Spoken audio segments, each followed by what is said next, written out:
من وەک خەڵکی کۆیە لە شاری هەولێرە و هاتیم بەشداریم کردیا بۆنەی جژنی نەورۆز پیرۆزبایی جژنی نەورۆز لە هەموو گەلی کوردەکەم لە هەر چوار پارچەی کوردستان ئینشاءڵڵا ساڵی دابێ هەر چوار پارچەکە یەک دەگرن و دەوڵەتی سەربەخۆی کوردی ڕادەگرین وەک ئافرەت ڕۆلی هەبووە زۆر لەم بۆنەوە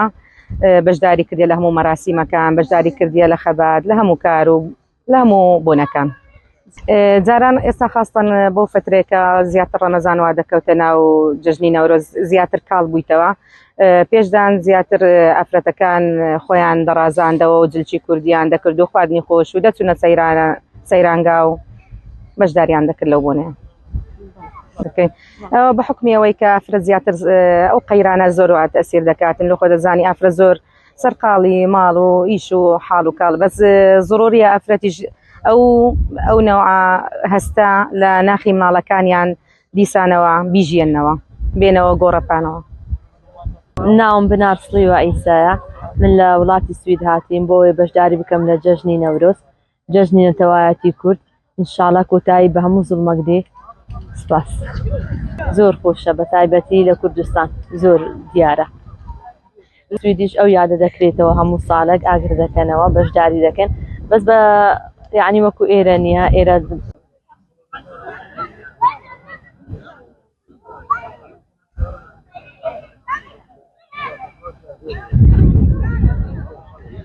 نایخوا گەورە میهرەبان من ناوم ئایا سەلاح جەبارە من کە کوردێک کە شانازیەک وەک کوردێک بەشداری ئەم بۆنە زۆر تایبەتەم کرد و پیرۆزبایی لە سەرجەم چین و توێژەکانی کوردەکەم بە بۆنەی ئەو یادە پیرۆزە و پیرۆزبایی لە داکەکانیش دەکەم چکە پستیەکی مانگ پستیەکی ئازار هەردەکان ڕۆژی داکانیشە پیرۆزبایی لە سەرجەم داکەکانی هەر هەموو داکەکان دەکەم و هیوادارم لە باکوور و لە ڕۆژهەڵات و لە ڕۆژئاوا وەک ئێمە ئازاد بن لەکردنەوەی ئاگری نەورۆز و بەشدار بن لەو یادە پیرۆزە کە بەحکمی ئەوەی کە ئافرەتان زۆر کەم بەشداریان کردێ لەم بۆنەیە بەهۆی ئەوەی مانگی ڕەمەزانی پیرۆزشە بەهۆی ئەوەی کە هەستی نەتەواتی زۆر کەم بوویتەوە لە کوردستان بە تایبەتی بەهۆی ئەوەی قەیرانی و قەیرانی دارایی و نەبوونی ئەو ڕۆژیان زۆر لێ پیرۆز دەکەم بە تایبەتی ژنان کە شایەنی هەر هەموو شتەکەن و شایەنی هەموو ئەوەن کە جەژنی خۆیان بە ئازادی و بە خۆشی بەڕێکەن. نەورۆز لە سەردەم کوردانی هەر چوار پارچەی کوردستان دەکەم هیوادارم هەموو ڕۆژێک هەر جەژن و خۆشی بێ بۆ هەموو گەلی کوردستان کۆتایی بێ بە نەهامەتی و ناڕەحەتیەکانی گەلی کورد بەڕاستی کورد سەردەمانێکی زۆرە تووشی ناڕەحەتی و ئازاری زۆر بووە یعنی ژنانی کورد هەمیشە پێشەنگ بوون بەڵام ئێستا کە ئاگری نەورۆز کراوەتەوە ژنان لە هەموو بارەکان پێشەنگن ژنان ئێستا بەڕادەیەک ئازاد بوون دەتوانن بخۆیان هەمیشە پێشەنگ بن بەڵام لەوانەیە ژنەکان بخۆیان هۆکار بن کە بەشداری نەکەن هەر کەس ئازادە لە بیر و بۆچوونی خۆی بەشدار بێنە من خۆم حەزم کردەوە چالاکوانێ بەشداری دەکەم لە هەموو بۆنەکان هەر بەپێ ئەو کاتێک تواناییکە هەمە وەڵاهی جاران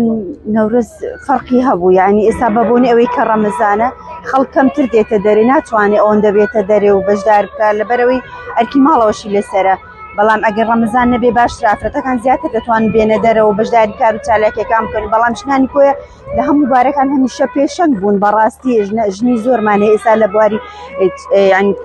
چێشتخانەی هەیە کافتریا هەیە ئیشی ماڵ بۆ خۆی کاری دەستی دەکا ماڵەوە بەڕێوە دەبا ژیانی خۆی دابین دەکا ینی ئەوە تا ڕادێک توانیوێت ئەرکانی سەرشانی پێ کەم کاتەوە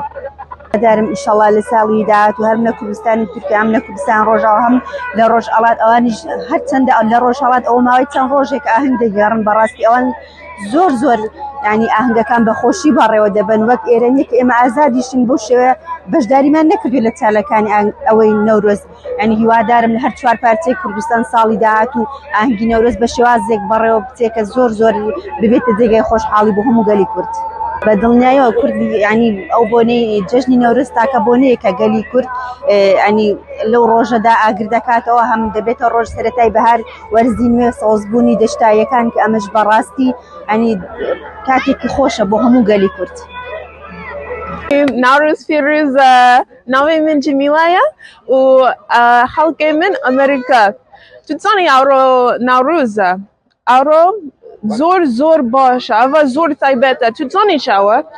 ئەوڕۆ بۆ هەر ژن هەر کچ هەر ژنجی بادینان هەر ژنجی هەولێر سوولێ منیە کۆیە ئەوڕۆ زۆر تایبەتە ناروز فیروزە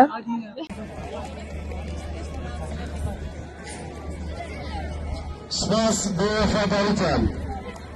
هەموومان ئەزانین نەورۆزی ئەم ساڵی ڕابردووش هاتە بوو لەگەڵ